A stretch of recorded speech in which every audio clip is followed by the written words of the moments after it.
ಎಲ್ರಿಗೂ ನಮಸ್ಕಾರ. ಇವತ್ತಿನ ವಿಡಿಯೋದಲ್ಲಿ ಸೀಸನ್ ಸ್ಪೆಷಲ್ ಹಿಚುಕಿದ ಅವರೆಕಾಳು ಸಾರು.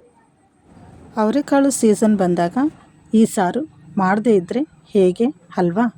ಅನ್ನ, ಚಪಾತಿ, ದೋಸೆ, ಪೂರಿ ಎಲ್ಲಕ್ಕೂ ಸೂಪರ್ ಕಾಂಬಿನೇಷನ್. ಅವರೆಕಾಯಿಯನ್ನು ಮಾರ್ಕೆಟಿಂದ ತಂದು ಸುಲಿದು 8 ಗಂಟೆಗಳ ಕಾಲ ಅವರೆಕಾಳನ್ನ ನೀರಿನಲ್ಲಿ ನೆನೆಯಿಟ್ಟು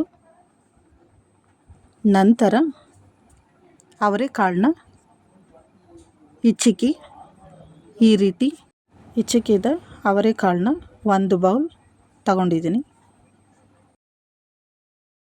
ಮಸಾಲೆಗೆ ಬೇಕಾಗುವ ಪದಾರ್ಥಗಳು: ಧನಿಯಾ ಕಾಳು, ಸಣ್ಣದಾಗಿ ಕತ್ತರಿಸಿದ ಕೊಬ್ಬರಿ, ಬೆಳ್ಳುಳ್ಳಿ, ಈರುಳ್ಳಿ, ಅರ್ಧ ಚಿಟಿಕೆಯಷ್ಟು ಅರಿಶಿನ, 1 ಹಿಡಿಯಷ್ಟು ಕೊತ್ತಂಬರಿ ಸೊಪ್ಪು, ಟೊಮೊಟೊ ಹಣ್ಣು, ಲವಂಗ, ಚಕ್ಕೆ, ಶುಂಠಿ.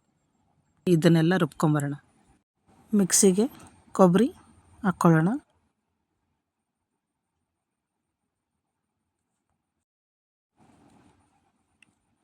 ಈರುಳ್ಳಿ,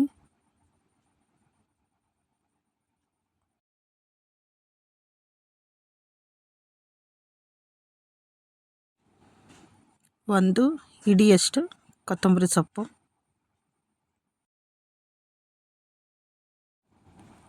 ಸಣ್ಣದಾಗಿ ಕತ್ತರಿಸಿದ 4 ಟೊಮೊಟೊ ಹಣ್ಣು. ಇದನ್ನೆಲ್ಲ ಗ್ರೈಂಡ್ ಮಾಡ್ಕೊಳ್ಳೋಣ. ನೋಡಿ, ಈಗ ಮಸಾಲ ಗ್ರೈಂಡ್ ಆಗಿದೆ.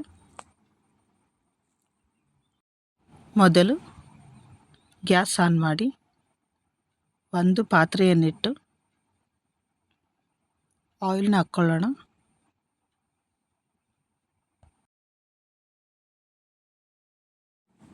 ಒಗ್ಗರಣೆಗೆ ಎಷ್ಟು ಬೇಕೋ ಅಷ್ಟು ಕ್ವಾಂಟಿಟಿನಲ್ಲಿ ಆಯಿಲ್ನ ಆ್ಯಡ್ ಮಾಡ್ಕೊಳ್ಳೋಣ.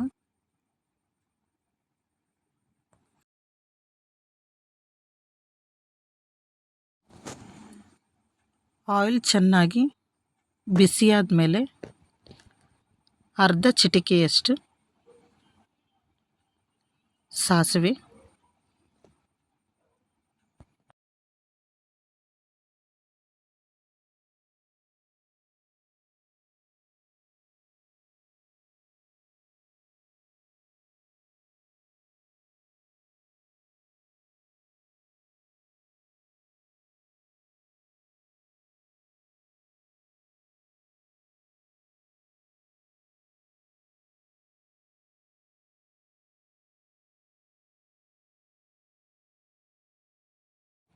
ಸಣ್ಣದಾಗಿ ಕತ್ತರಿಸಿದ ಈರುಳ್ಳಿ,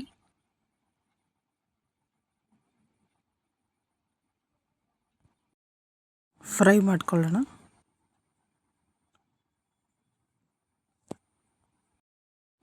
ಈಗ ರೆಡಿ ಮಾಡ್ಕೊಂಡಿರುವಂತಹ ಹಿಚುಕಿದ ಅವರೆಕಾಳನ್ನ ಹಾಕ್ಕೊಳ್ಳೋಣ.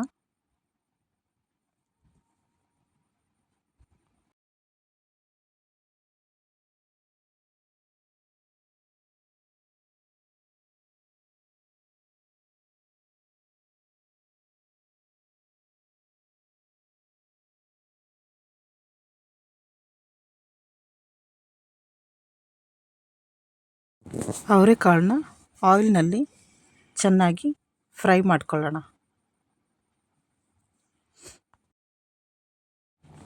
ಈಗ ಅವರೆಕಾಳು ಫ್ರೈ ಆಗಿದೆ. ನಂತರ ಖಾರದ ಪುಡಿನ ಆ್ಯಡ್ ಮಾಡ್ಕೊಳ್ಳೋಣ. ಖಾರದ ಕ್ವಾಂಟಿಟಿ ಎಷ್ಟು ಬೇಕೋ ಅಷ್ಟು ಕ್ವಾಂಟಿಟಿನಲ್ಲಿ ಖಾರನ ಆ್ಯಡ್ ಮಾಡ್ಕೊಳ್ಳಿ.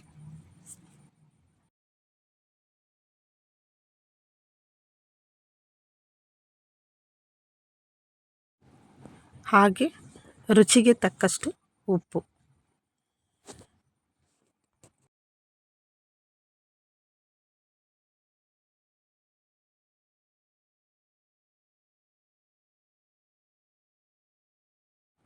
ಉಪ್ಪು ಖಾರದ ಪುಡಿನ ಈ ರೀತಿ ಆ್ಯಡ್ ಮಾಡಿಕೊಂಡು ಫ್ರೈ ಮಾಡ್ಕೊಳ್ಳೋದ್ರಿಂದ ಸಾಂಬಾರು ಹೆಚ್ಚು ರುಚಿ ಕೊಡುತ್ತೆ.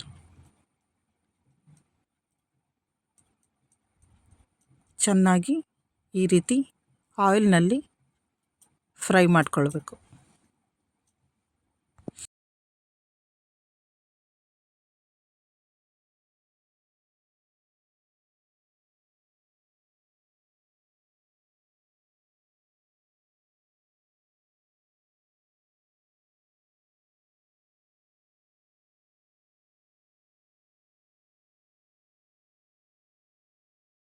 ಅವರೆಕಾಳೆಲ್ಲ ಈಗ ಆಯಿಲ್ನಲ್ಲಿ ಫ್ರೈ ಆಗಿದೆ. ರುಬ್ಬಿದಂಥ ಮಸಾಲೆನ ಆ್ಯಡ್ ಮಾಡ್ಕೊಳ್ತಾ ಇದ್ದೀನಿ.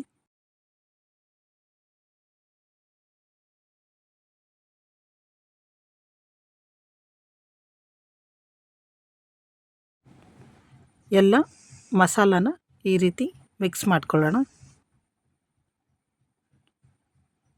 ಮಸಾಲ ಆಯಿಲ್ನಲ್ಲಿ ಫ್ರೈ ಆಗಬೇಕು.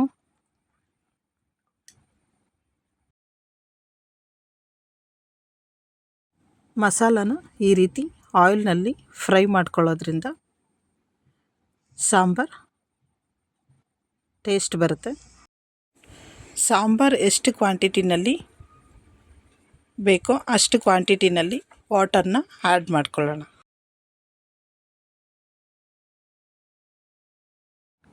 ಹತ್ತು ನಿಮಿಷಗಳ ಕಾಲ ಚೆನ್ನಾಗಿ ಕುದಿಯೋದಕ್ಕೆ ಬಿಡೋಣ. ನೋಡಿ, ಈಗ ಸಾಂಬಾರು ಕುದೀತಾ ಇದೆ. ಈ ರೀತಿ ಸಾಂಬಾರು ಕುದಿಯೋದ್ರಿಂದ ಅತಿ ಹೆಚ್ಚು ರುಚಿ ಕೊಡುತ್ತೆ. ಅವರೆಕಾಳು ಸೀಸನ್ ಬಂದಾಗ ಮಾಡಲೇಬೇಕಾದ ರುಚಿಯಾದ ಹಿಚಕಿದ ಅವರೆಕಾಳು ಸಾರು ಹೀಗೆ ಸುಲಭವಾಗಿ ಮತ್ತು ರುಚಿಯಾಗಿ ಹಿಚಕಿದ ಅವರೆಕಾಳು ಸಾರು ತಯಾರಾಗಿದೆ. ಸಾಂಬಾರನ್ನ ಒಂದು ಬೌಲ್ಗೆ ಸರ್ವ್ ಮಾಡ್ಕೊಳ್ಳೋಣ.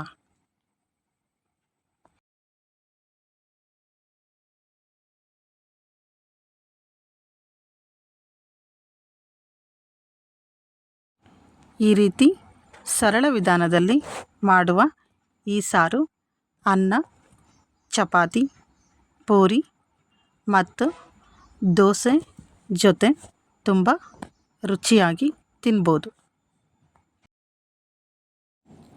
ಈ ರೆಸಿಪಿ ನಿಮಗೆ ಇಷ್ಟವಾದರೆ ವಿಡಿಯೋ ಲೈಕ್ ಮಾಡಿ, ನಿಮ್ಮ ಸ್ನೇಹಿತರ ಜೊತೆ ಶೇರ್ ಮಾಡಿ ಮತ್ತು ಇನ್ನಷ್ಟು ಸೀಸನ್ ಸ್ಪೆಷಲ್ ರೆಸಿಪಿಗಳಿಗಾಗಿ ನಮ್ಮ ಚಾನಲ್ ಸಬ್ಸ್ಕ್ರೈಬ್ ಮಾಡೋದನ್ನು ಮರಿಬೇಡಿ.